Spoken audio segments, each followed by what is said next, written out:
The image you see beside me is a book called People's Interactions Become Tough Always, and I would like to read the first chapter in this program.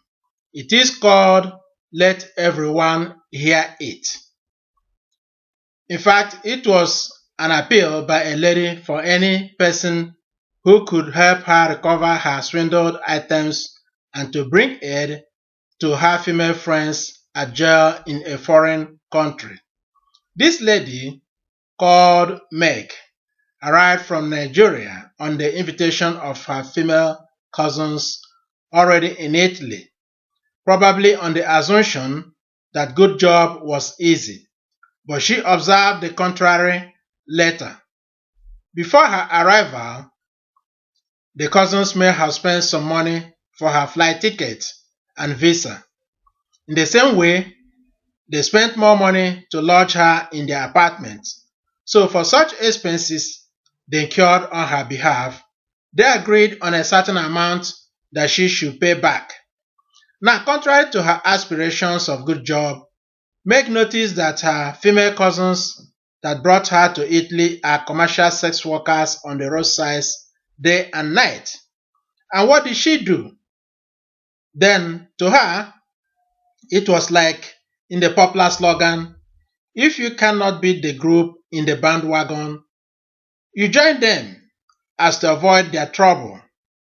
At this point, Meg joined the cousins in the commercial sex work on the road day and night in Tuscany. And after 2 years, she settled her debt to the cousins and then have her whole world to live alone.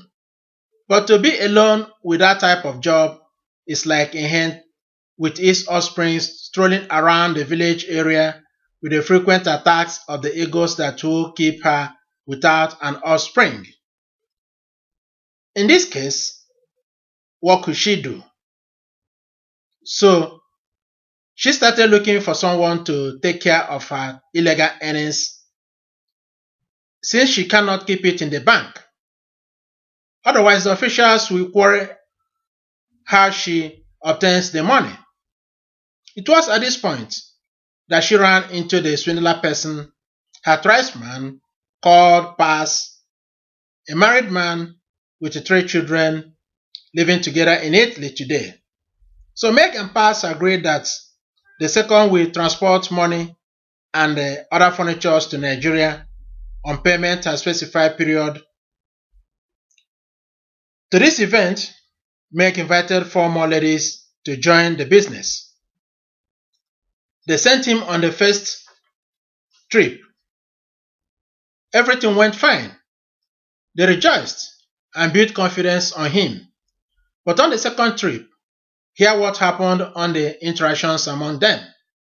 Meg gave Paz the sum of $25,000, a fridge and a freezer. Likewise, about 3 girls did the same to him, all for their parents and families in Nigeria. They also paid the sum of $1,200 each to him as service charge. But on arrival, he sent registered letters to their parents and families to come and collect the money and furniture. By the time they could arrive at Paz's residence, his brothers have already stolen the whole thing. So Paz informed the invited persons about the situation. Those parents and families could not tolerate the action, as the brothers have already started planning to eliminate them. So what did they do? They invited the police that quizzed Paz and then arrested him for swindling money and the furniture from their daughters.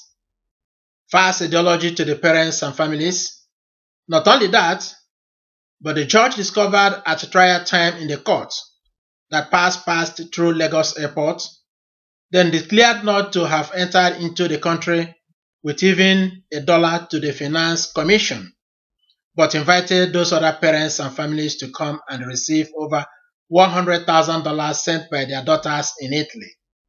The two statements could not be reconciled, but it referred to the same person and event. However, Pass accepted to be the originator of the two statements, and the whole accused earned him 4 years in prison. He served 3 years and one was waived for good conduct. But during the period, he stayed in two prison complexes because his brothers was planning to eliminate him through some of their allied friends also in prison. So he was transferred from Lagos prison to Abuja complex. However, in past wars, he mentioned that how his brothers buried that money in the ground is how themselves are buried in the ground also. This implied that he was able to eliminate them. They stole his money and wanted to kill him. But since then, it is true that he has eluded the laws of Italy after helping commercial sex workers, but he faced the one of Nigeria. However, she chose to live in Italy after release from prison. As for Meg and the 3 females on commercial sex work along the Tuscany roads day and night, luck ran against them as they have no valid papers to stay in Italy. So they were arrested, detained in prison for 2 years, and expelled to Nigeria. They arrived home to hear that Pass did not deliver the money and the furniture to their parents and families. They also observed that he served 3 years in the prison and has returned to his wife and children in Italy. So what did they do on that issue? They thought of the North African way through the Sahara Desert to Europe. This was because they are on expulsion and cannot ask for the regular visas from the Italian consul or use their marked passports.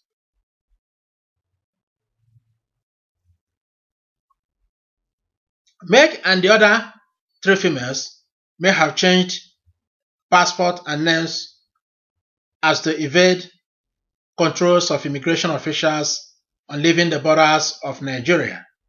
Well, they embarked on the journey into the Sahara Desert with a quantity of food and water they could carry by each.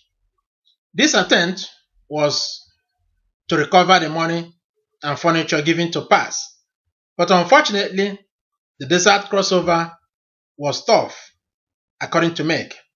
She saw some persons among their group die of hunger, thirsty, because the quantity of the last 2 items one could carry is what the person will depend on. It is a no U-turn journey. The sun was intense and the temperature was very high. Meg also lost one of her females along the desert, but eventually they crossed over to the Moroccan border. After 1 month long trekking, day and night, they tried to embark on the ship leaving for Italy at night, but was held and detained on the accused that they have no authorizations to enter the European zone. There at the detention center, the females were constantly raped by groups of male guardians until the detainees became pregnant. Meg mentioned the regulation in the detention camp to be as follows: that if any female could not become pregnant for up to 7 months and their belly will be large, the officials of the detention camp will not allow them to cross over to the European zone. No letters from the prisoners of the camp could arrive at its destination, as it was always intercepted by the camp's officials to keep the information secret from the public. Hence, whenever any one of them, that is the females, could be released from the prison camp, the others always asked her to let everyone hear it, as to see if any help could come to them in the prison. They made them drink urine in the form of brand tea mixed with milk. When Meg was 7 months pregnant with large belly, she was allowed to cross over to Italy at night by sea.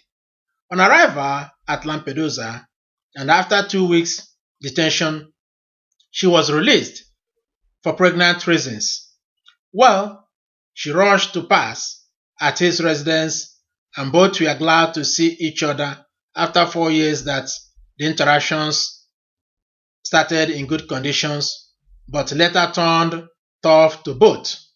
So she asked Pass if there is a private clinic where she could abort the pregnancy, motivating that she was raped by unknown persons at the prison camp. Well, Pass accepted, and a few days later, he took her to a private clinic at Florence in Florence, where it was aborted at almost on the 8 month. Luckily, it went fine, but only caused her right finger's paralysis due to the anesthetic medicine used on her. Both persons contributed to pay the medical practitioner. You see, before going to the medical practitioner, Meg agreed not to talk about the money swindled by Pass to any person. But a month later, she was strong enough and asked Pass for the $25,000 plus over 80,000 of the other 3 females yet to arrive from the North African camp. It was at that point that Meg started looking for someone to help her recover what was her right. The money above. One day, she ran into the author of this article, let everyone hear it, and narrated the story. She followed him to his house to prove it was a truth, of which himself cross-checked with Pass and found that the event really happened to both persons and also other 3 females. The author of this story asked Pass to settle the money, but he positioned that he was punished for the crime in Nigeria and asked Meg to produce the letters he wrote to her parents, including those of the other females object of the claim.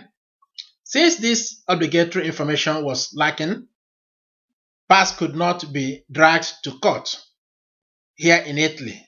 So it remained a quarrel between Meg and Pass in life. But one day, Pass said to the author of this story, "You cannot hear from Meg again," and so it remained till today. Did Pass kill Meg, or what else happened that no one could see her or hear from her again? Recently, the author of this story asked Pass, "Where is Meg?"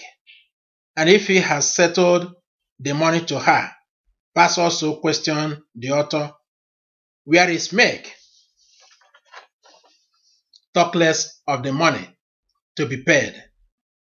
He continued that according to his late brothers, the money is buried in the ground where no one could say till present day.